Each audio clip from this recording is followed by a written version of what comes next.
Take the white dress shirt off the hanger and hold it up under the window. The body of it still looks white. Then look at the collar.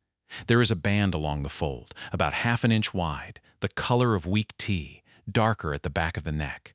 The cuffs have the same band on the inside edge. Lift the arm and the underarm is worse, a wide patch of yellow that has gone slightly stiff, so the fabric there crackles faintly when you crush it in your hand instead of falling soft like the rest of the shirt.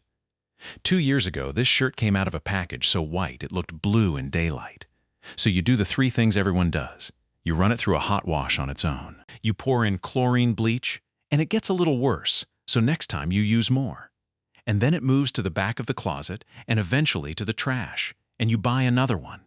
And an $8 ultraviolet flashlight, the kind sold for finding pet stains on a carpet, is going to tell you in 4 seconds which of 2 completely different problems that shirt has. They need opposite treatments, and doing the wrong one is why nothing has worked. That will make no sense yet. It is not that you did not wash it well enough. Consider what you already know. The yellow is not everywhere. It is in exactly 3 places, and those 3 places are the collar, the cuffs, and the underarms, which is to say the places where fabric is pressed hard against skin all day. That is not a washing pattern. That is a body pattern. The yellow is not a stain that landed on the shirt. It is your own skin oil, which soaked into the fiber a long time ago and has been changing color ever since. And the chlorine bleach you reached for is not neutral. It reacts with what is in there. There is a way to take that shirt back to white, and there is no bleach in it and no replacement at the end. It costs under $1 a shirt. It works on shirts you gave up on. And it happens in 2 separate stages at 2 different temperatures, because the 2 things you are removing are destroyed by each other's conditions. Here is what is actually in the fabric. Skin produces oil constantly, and it transfers into cloth wherever cloth touches skin. When it is fresh, it is colorless, which is the entire problem, because a shirt with oil in it looks perfectly clean when you hang it up. Then it oxidizes. Think about a bottle of cooking oil left open in a cupboard for a year. It darkens, it thickens, it develops a smell. Oxygen has reacted with the oil and changed it into new compounds, and some of those compounds absorb blue light. Anything that absorbs blue looks yellow to your eye. That is the collar of your shirt. Same reaction, same result, happening slowly inside the thread. That accounts for the collar and the cuffs. The underarm is a second, separate problem, and this is the part almost nobody knows.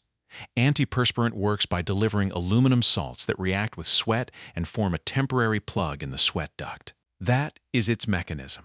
The same aluminum also transfers into your shirt, and there it binds with the proteins in sweat and with the fibers themselves, forming a deposit that is stiff, insoluble in water, and yellow. That is why the underarm of an old shirt feels like cardboard and the collar does not. It is not a heavier version of the collar stain. It is a different substance entirely, and it does not respond to the same treatment. So you have oxidized oil in one place and a mineral and protein deposit in another. Neither of them is dirt, and this is the sentence that explains your entire laundry shelf. Chlorine bleach does not remove either one. Bleach works by oxidizing color compounds until they no longer absorb visible light, and against the yellow of oxidized oil it has some effect. But sweat and skin residue are full of proteins, and chlorine reacts with proteins to produce compounds that are themselves yellow. On a shirt with body soil in it, bleach frequently deepens the color instead of removing it. Worse, chlorine attacks polyester and elastane and turns them permanently yellow, and most modern dress shirts are a cotton and polyester blend. Repeated use weakens cotton fiber too, which is why old bleached shirts split at the collar fold. The shirt was not ruined by sweat. It was ruined by the bleach you used to fix the sweat. If that just explained the last 4 shirts you threw away, subscribe now, because what comes next removes both problems and there is no bleach anywhere in it. The first method is a 2-stage soak, and the 2 stages are at different temperatures on purpose. Before you start, use the flashlight. Take the shirt into a dark room and shine the ultraviolet light across it. Almost every white garment sold in America is treated with optical brighteners, which are fluorescent compounds that absorb invisible ultraviolet light and re-emit it as blue. That is what makes a new white shirt look brighter than white. Under a UV lamp, they glow a vivid blue-white. Here is the diagnosis. If the whole shirt glows evenly, but the collar, cuffs, and underarms show as dark patches against it, you have staining, and everything in this video applies. If the whole shirt glows weakly and evenly with no dark patches at all, and it simply looks dull in daylight, then the shirt is not stained.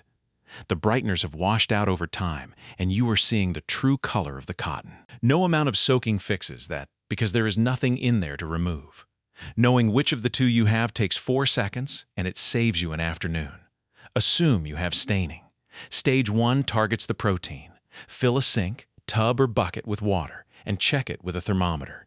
You want between 105 and 115 degrees Fahrenheit. Warm, not hot. This number matters more than anything else in the method.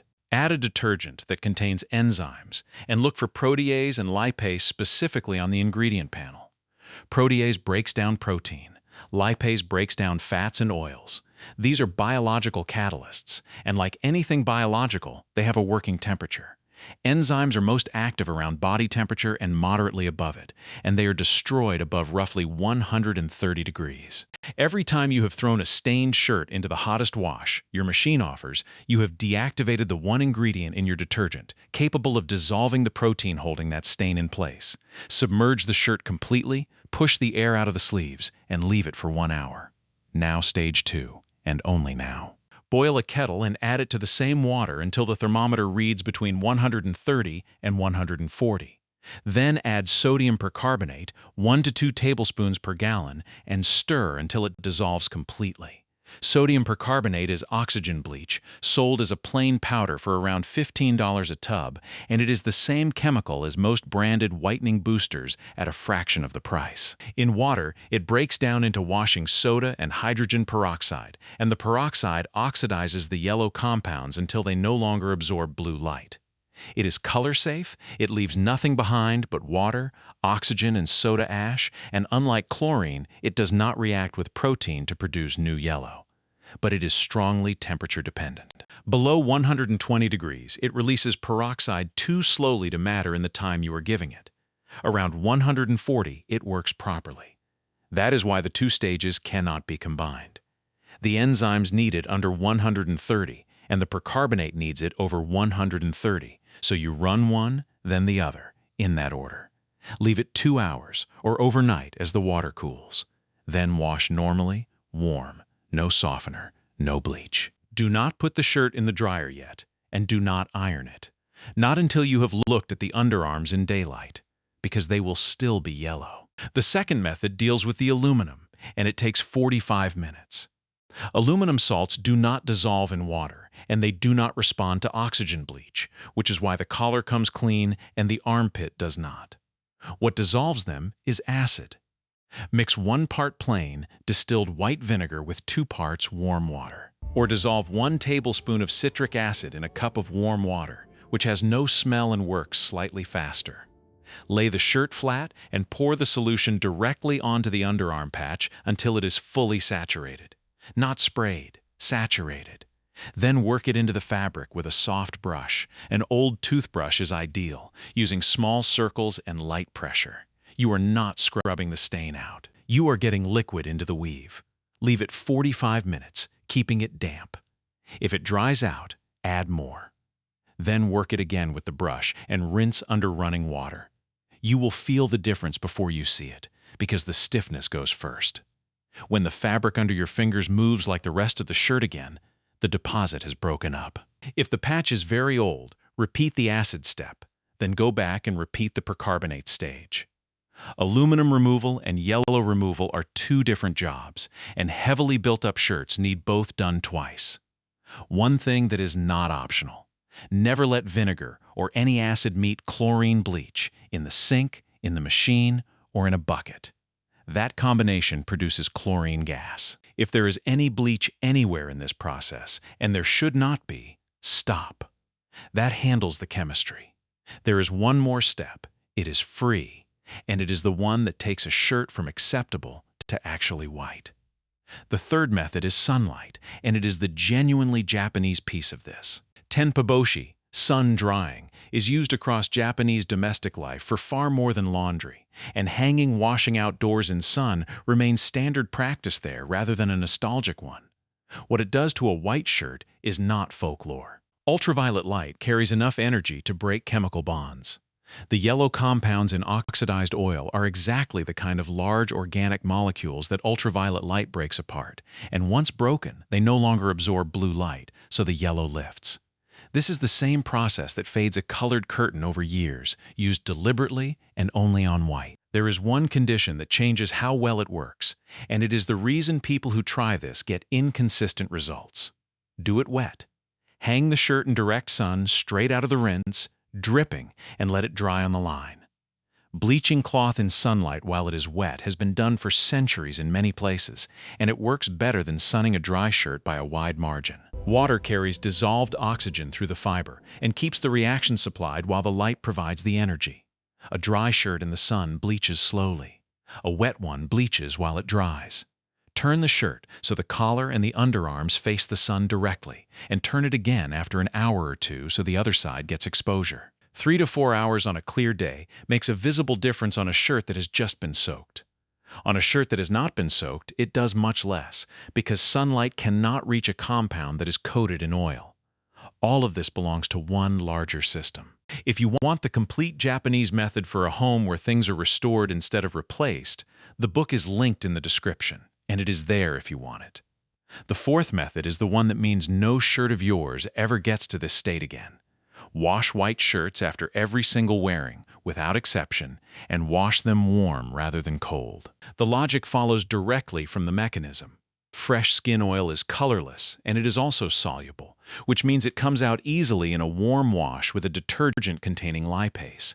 It only becomes a problem once it has been sitting in the fiber long enough to oxidize.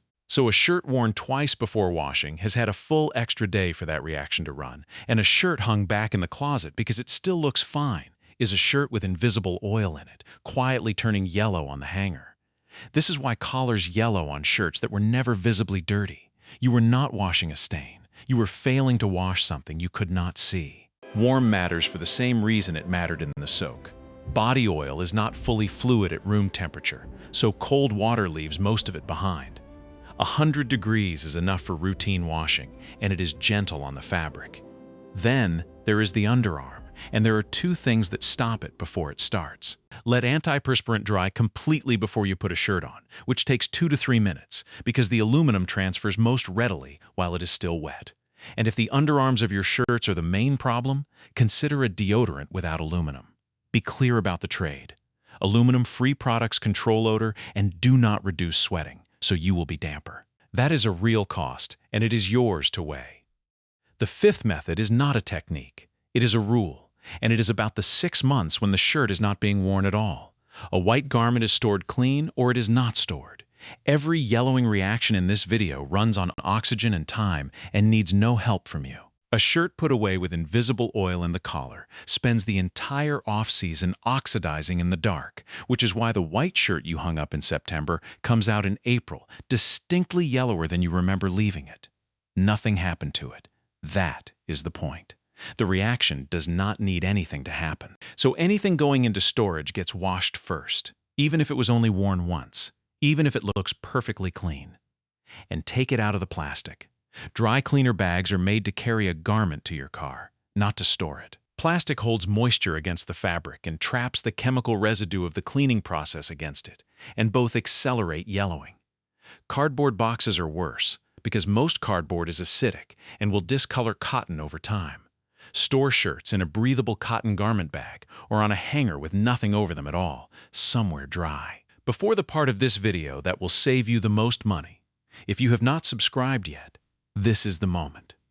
Now the things that do not work, and the specific mechanical reason each one fails.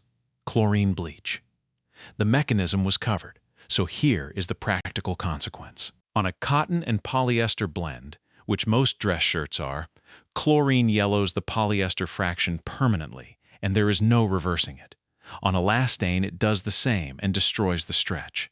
On body soil, it reacts with proteins to make new yellow compounds. And on pure cotton, Repeated use breaks down cellulose and thins the fabric, which is why bleached shirts eventually tear along the collar fold rather than simply looking old.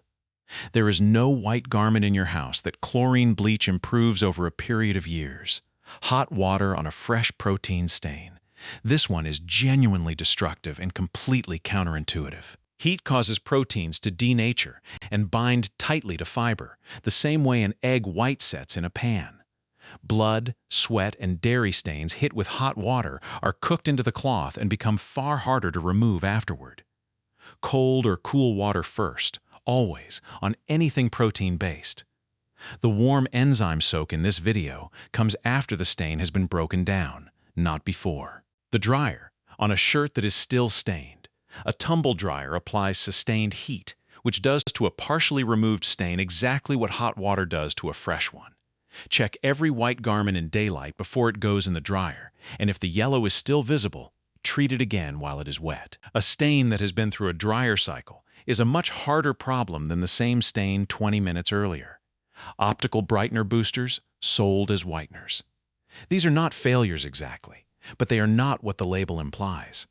They deposit more fluorescent compound onto the fabric, so the shirt appears brighter under daylight and under fluorescent lighting. Nothing has been removed. The stain is still there, still oxidizing, and it will show through again as the coating builds unevenly. There is also a tell. Under the flash of a camera, heavily brightened fabric photographs with an odd blue cast. Bluing. Worth being honest about, because it does work, and it is very old. Bluing adds a trace of blue pigment, which counteracts yellow visually, in the same way a purple shampoo counteracts brass in blonde hair. It genuinely makes a shirt look whiter. It is entirely cosmetic. Use it if you like the result, but understand you are tinting a stain, not removing it, and it does nothing about the stiffness in the underarm. More detergent. Beyond the correct dose, detergent does not rinse out, and residue in fabric is dull, slightly gray, and holds soil. Overdosing is one of the most common causes of whites that look tired without having any visible stain on them at all. Fabric softener on whites. It leaves a hydrophobic film that seals oil into the fiber and blocks water and detergent from reaching it on the next wash. Every load you run with softener makes the next one less effective. And baking soda used alone is a whitener. It is mildly alkaline, and it is a very fine, abrasive, and against oxidized oil bonded inside a fiber, it accomplishes very little. It is a useful odor absorber, and it is not a stain remover. So what should you buy? Detergent first, and this is where most people are losing without knowing it. Turn the bottle around and look for enzymes. Protease and lipase are the two that matter for body soil.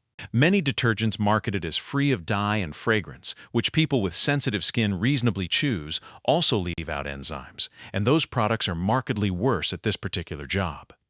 If you need a gentle detergent, buy an enzyme pre-soak powder separately and use it for the soak stage only. Buy sodium percarbonate as bulk powder rather than as a branded booster. Buy citric acid the same way. For the shirts themselves, there is a fabric rule worth following. Pure cotton yellows from body oil and responds well to everything in this video. Cotton and polyester blends resist wrinkles, which is why they are everywhere, and they hold oil more stubbornly and are the ones permanently damaged by chlorine. If white shirts are something you wear often, buy cotton and accept the ironing. And the single most effective purchase available here costs about $8. Wear a cotton undershirt. It takes the oil, the sweat, and the aluminum. It is cheap, it is easy to treat aggressively, and it is entirely replaceable. A dress shirt with an undershirt underneath it stays white for years. That one habit does more than every product in this video combined. Now the honest limits. If a shirt has already been yellowed by chlorine bleach, that is not coming out. Chlorine damage to polyester and elastane is a change in the material itself, not a deposit on it, and nothing removes it.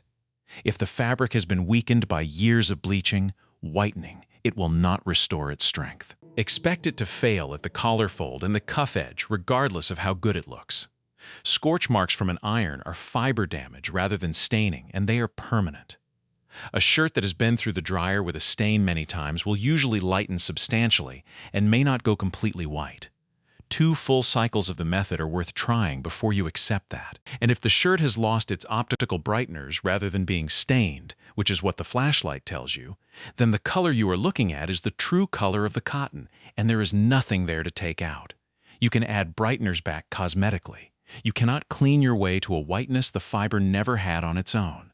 Safety is brief, and 2 points are absolute. Never allow chlorine bleach to contact vinegar, citric acid, or any acidic cleaner. The reaction releases chlorine gas.